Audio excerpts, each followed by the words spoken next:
Welcome back to Philosophical Jew. This is the third part of the free will series. Now, in our first episode, we sort of gave an introduction to the concept of free will and determinism. And we followed up on that with all the views of the Jewish sages throughout the millennia. Now, I would like to take one more video to give an overview of the modern advocates of determinism, their viewpoints, the perspectives that they come from, and what exactly makes them believe that we live in a deterministic universe and that there is no room for free will. I'm going to divide these into three different categories. The first category is going to be the proof from physics. This is argued by Sabine Hossenfelder. The second will be the proof from the mystery of the consciousness.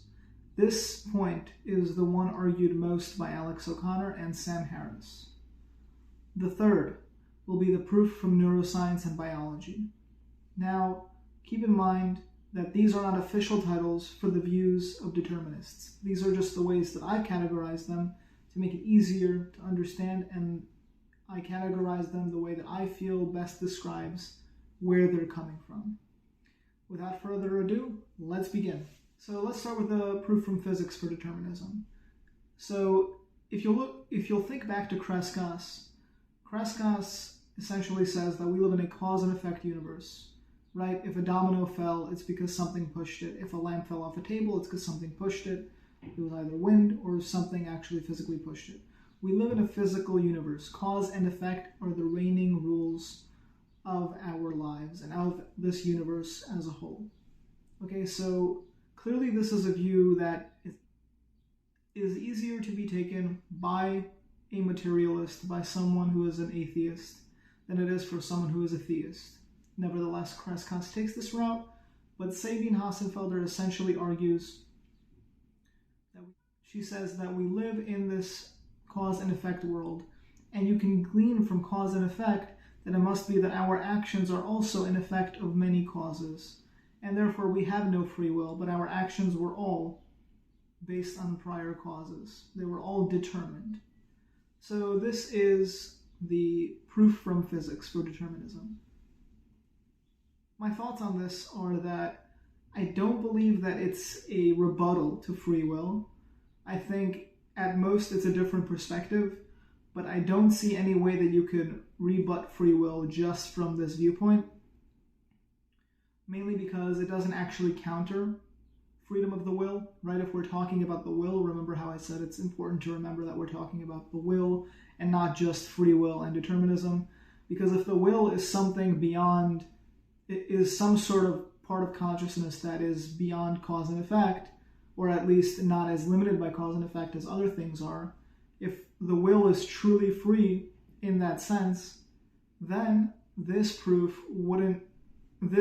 perspective wouldn't really do much harm to the viewpoint of the freedom of the will. So to me, this is not the strongest argument philosophically, and especially, I think the way Sabine Hossenfelder puts it, I'm not too convinced, mainly because I think that throughout her video, she makes a few claims that are sort of implied and that she sort of works with, that are implied, that I disagree with. But this is the first of three proofs, and this is my least favorite personally.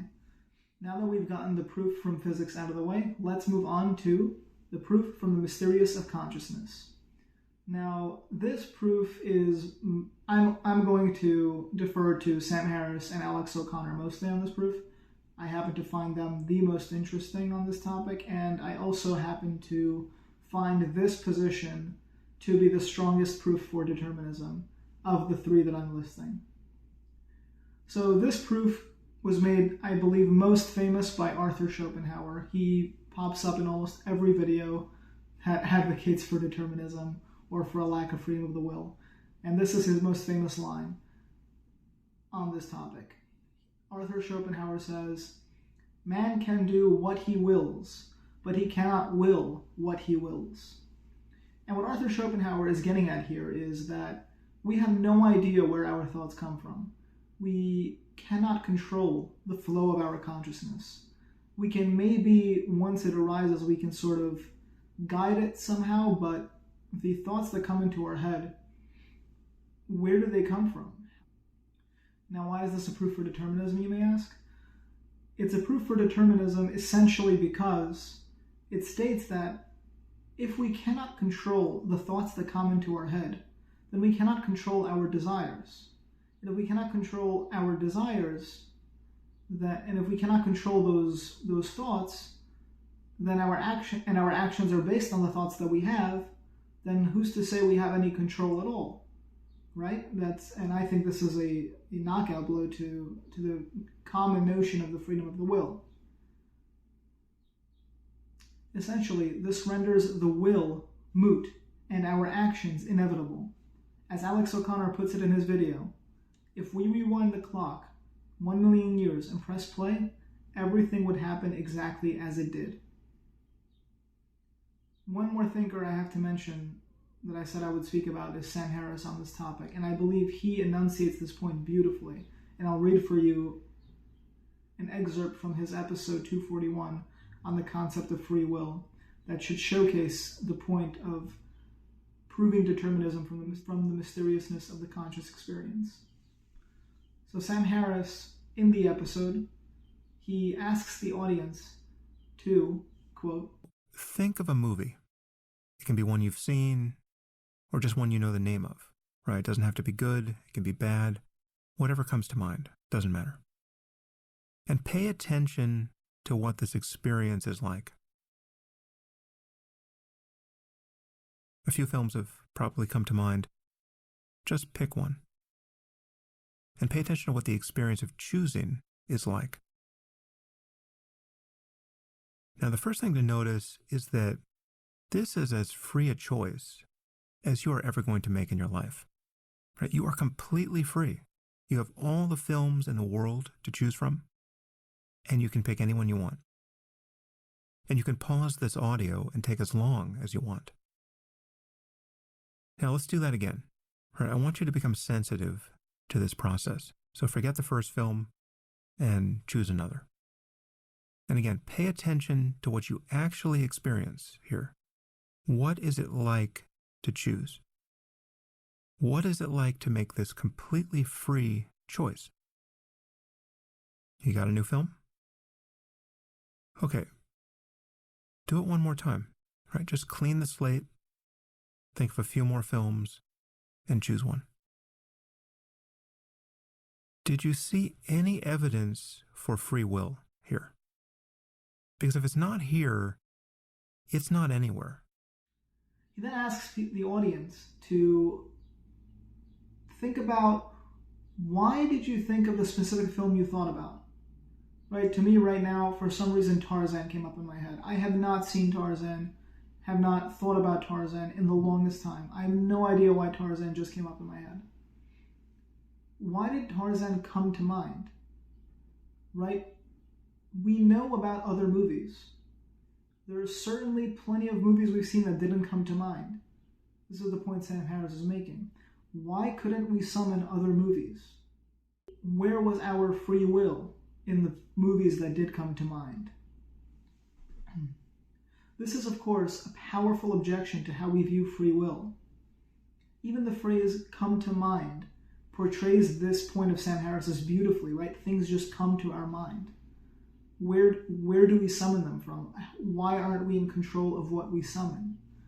Right? I think that Sam Harris at some point does this sort of thought paradox where he says you would have to think about the movies you want to think about in order for it to be completely free. And I think this is a very, very powerful point that we cannot do away with so easily. My thoughts on it. I think you can tell, I think this is my favorite argument for determinism. But I don't believe it's without its flaws. Sam Harris describes this case for determinism, the mysteriousness of our consciousness. He describes this experience that we can't will the thoughts that come into our head. He describes this experience as witnessing consciousness flow through us. Right? So to Sam Harris, consciousness is essentially such an enigma that we actually don't know. We might think that it's us, but we're actually just experiencing it, right? And if we are one with our consciousness, we are just experiencing this part of us that we have no control over in some sense. I think by his standards, in any sense really, that control is an illusion. But this is my problem with that, or at least the other way to look at it, in my opinion. To me, the consciousness you are experiencing flow through you is a reflection of who you've become through discipline and training. So, for example, myself, I will probably never have the thoughts of an elderly woman in Rwanda or Uganda or wherever, pick a country, any country. I probably won't have the thoughts of an elderly woman in that country who's had a family and kids, who's thinking of something right now. Maybe whatever she's thinking about right now, I can 100% guarantee I am not thinking about, because she and I are different people, right? And we have different experiences. And the consciousness which flows through us will summon different thoughts. And therefore, to me, consciousness is actually a representative of who you've become through all your real life experiences and everything that you've done. This, by the way, also is inspired, I believe, in some part by Rabbi Dessler's take on free will. I believe that the choices we make shape our subconscious, they shape who we are, and they shape our thoughts. So we may not summon the thoughts that we summon, but the thoughts that are summoned are a reflection of what we've become and what we've trained ourselves to be. I'm not saying this is true for every thought. Some thoughts are really just, for lack of a better term, flukes. But this is my essential thoughts on Sam Harris's take on free will and Alex O'Connor's take on free will, and really everybody in that category. Now let's move on to the final proof for determinism, the proof from biology and neuroscience. For this, I'm going to mainly mention Robert Sapolsky, who has become a new voice for determinism, and as well as Stephen Woodford of Rationality Rules. So Stephen Woodford, he brings up an experiment of a scientist by the name of Soon and his team, who have discovered that upon asking their participants to perform some sort of task, that the outcome of an activity can be encoded in the brain in the prefrontal and parietal cortex up to 10 seconds before it enters awareness. So that is mind-boggling, right? Like, it basically, what that is saying is that your brain makes a choice for you in certain things 10 seconds before you're even aware that you made the choice, up to 10 seconds before you're even aware that you made the choice. That is definitely intriguing, mind-blowing even, that our brains are that complex. And right, you might say that this is due to latency. That was a criticism of the original experiments done by Lebet. Soon's experiments, however, showed that it wasn't latency, because up to 10 seconds cannot be attributed to latency. And this is a fascinating take on determinism. It would seem that the brain does determine our actions to some point, and it's not really our will. So, before I move on to Sapolsky, let me address this one. I think there are two issues with the logical argument, in my view. The first is that the participants in the experiment were in a highly controlled environment. They were asked to do very specific tasks. They knew they were in an experiment. To me, this creates some problems, because in real life, in the chaos of everyday life, when we have to make many decisions, we have to think about the future, we have to ascertain many, many different possibilities, many branches of the future, where a lot of choices that we make are very, very important and can influence the direction of our lives. I don't believe that it is prudent to extrapolate from an experiment such as Soon's and make the leap to say that we are determined in our actions in everyday life. I think over here the claim seems to be that because the brain can encode certain activity up to 10 seconds before you're aware of it, in a highly controlled environment, that it can do the same thing when you are in the chaos of everyday life. I find this logic to not work for me personally. And I also want to point out a paper by Aaron Sugar, who criticizes specifically Lebet's experiments and describes the brain activity that was occurring as the brain simply being more, for some reason, more prone to movement at certain times and more prone to certain actions at certain times, rather than the brain making a decision for the participant in the study. And although it was a reaction to Lebet's experiments, I think the same logic can apply. That it wasn't that the brain was deciding for the person necessarily, but most likely the brain just has times when it's more receptive to movement and therefore acts on that.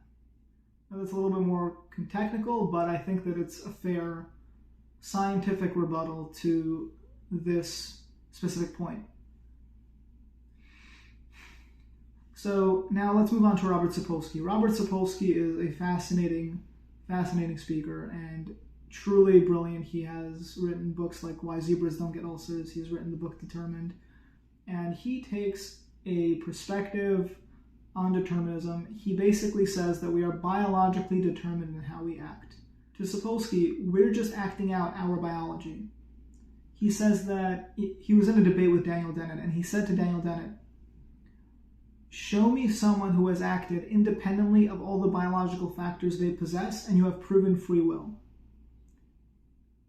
And this is a very powerful statement because essentially it's sort of like the physics argument, but with the added element of honing in on exactly what factors make up a certain person's likelihood for certain decisions, right? So if you're born in X country, you're more likely to be, more involved in mathematics. If you're born in that country, you might be more involved in entrepreneurial activities. If you're descended from that person or from that tribe or from that this or from that, you'll be more likely to do certain things or to behave certain ways. So biologically, we are determined to act in certain ways according to Sapolsky.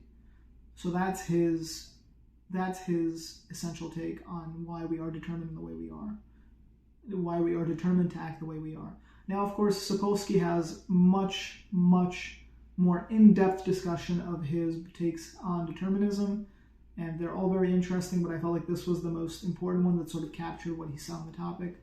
So I would like to focus on that. While this is interesting, I think there is sort of a bait and switch happening here, and I thought it immediately when Sapolsky said it on the debate, and Daniel Dennett made the same point in the debate. He basically said that there's sort of a bait and switch occurring here, and Alvin Plantinga, I think, has a paper on this as well. Sapolsky essentially claims that you need to show that somebody can act independent of all biological factors and prove free will. Prove that when you went back in time, right, you can actually choose choice B instead of choice A, which you originally chose. Sapolsky says you have to prove that to me in order to prove free will. But we can just reverse the logic, right? We can say, actually, Sapolsky, you have to prove to me that he could only choose choice A and not choice B, right? Why is it that you assume that he could have only chosen choice A? There are people who have risen above what their surroundings would seem to indicate they would do. You might say that that's attributable to other causes, fine, but that's not a proof that they were determined to act that way. That's what makes our choices valuable, because we can't go back in time and undo them. That's the whole magic of the freedom of the will. That's the essence of that, of the way we think of accountability, right? It's an important thing to keep in mind. So for that reason, I don't completely subscribe to Sapolsky's logical argument for free will. His scientific argument's a little bit better and sort of touches on the topic a little more and makes more of a case for himself. But I think it's worth mentioning. So I think we've basically touched on all the points that I wanted to touch on. The proof from physics, that we live in a cause and effect world. My only issue with that is that it's not really a proof for determinism, it's just a perspective. And if we're discussing the will, then it's possible that the will is outside of that cause and effect world. The two is for the proof from the mysterious consciousness, that we're not in control of our thoughts. But my take on that is that the consciousness reflects who you've become through discipline. And the third one is the proof from biology and neuroscience, which we just discussed. And that is the take of modern determinist advocates. Anyways, I hope this video gave you something to think about, and that you don't have to immediately subscribe to an alternate take just because it's sort of controversial and it's interesting. We can take interesting ideas, we can examine them, we can reflect on them, and we can come to our own conclusions. And I still haven't said that I'm an advocate of the freedom of the will. I also haven't made the claim that I'm a determinist. But I hope that until this point, it's been an interesting learning experience for you. And I hope that I've given you something to think about and something to reflect on and maybe appreciate how complicated our will actually is. And I hope I've given you enough tools to come to your own conclusion on the topic. That being said, please remember that there will be a Substack article related to this video. It'll be in the description below so you can see the sources that I use. Please like, share, and subscribe. I really want to engage with people who are interested in these topics. These topics always fascinate me. Please suggest more topics for me to focus on. If you have any topics you would like me to focus on. And if you really, really enjoyed these videos and you feel compelled to support me on Patreon, please do so. That would mean a lot to me, and it would really inspire me to continue and make me realize the value of the work that I've been putting into these videos, because they are a lot of work that I enjoy. This has been Philosophical Jew. See you next time.